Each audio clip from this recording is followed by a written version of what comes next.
Klinkenborg of the Church of the Palms. I've designed a set of Lenten devotionals for us to focus on this year.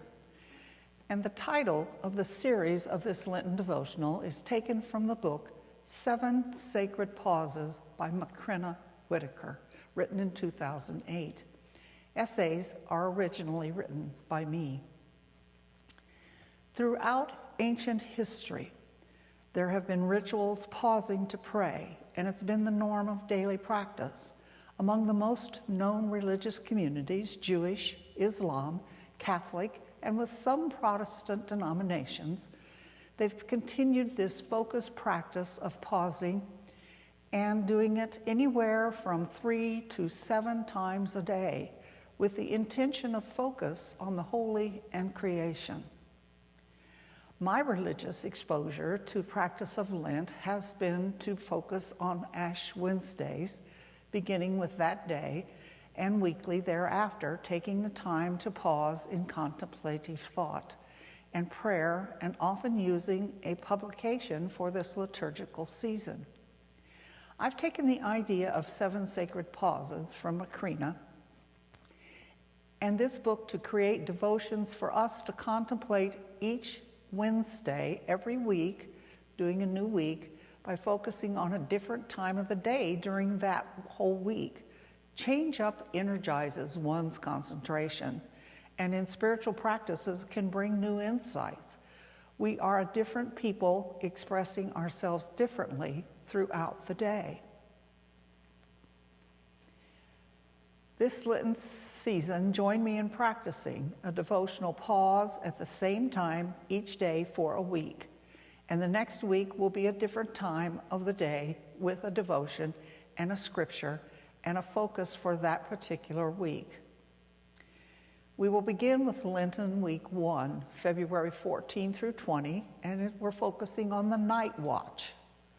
As a young mother, when our child was ill, the nights felt as if they were never ending. Sunrise couldn't come soon enough. And as I worked in my first profession as a nurse, the night shift felt interminable, as if time stood still waiting for the dawn. Our country has experienced almost literally a year of night watch energy, concern, worry, and fear as COVID has spread wider and further around the world, taking over 430,000 people in the U.S. alone. Will this end? Where is the dawn in this unending rise of cases and deaths, surpassing any known past medical catastrophe known to humans? And our night watch in the U.S. didn't end with only COVID. Racial injustice, economic and health disparities, anger and hate, divisive schisms in our governments, communities, and our families. Where do I turn at a time like this tumultuous and disorienting and frightening time? Psalms 119, 147 through 148 reminds us, I rise before the dawn and cry for help. I put my hope in your words. My eyes are awake before each watch of the night, that I may meditate on your promise. I look back on my own life at times of grave concern when I was suicidal, when I faced pulmonary emboli to both lungs twice in 1 month, when I was diagnosed with a disabling muscle disease, and I had to close my counseling practice and make my health a priority. One consistent thought throughout each of those experiences was I intellectually knew God was always there.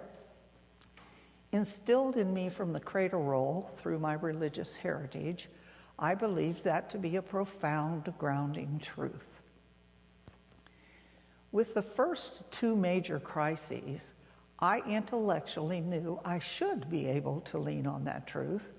God's here and with me. What I found was that God was within other people. Other hands were God in those times to me. The doctors, the counselor, my husband, and friends. When I began to grasp that God was working through others, I began to settle back into that promise, own it emotionally, inside. I had unconsciously slipped at the first into thinking of, I must fix this. I have to figure this out. I've got to be in charge. How very untrue. I wasn't in charge at all, nor could I be if I wanted to be. Promises of God's presence comes through others, calm, wise, and reassuring, filled with comfort and love. Profound night watch experiences were pauses that brought light and insight to me. What are your night watch experiences where you know you have seen God in the past was there? And what are your night watch experiences with God in the present?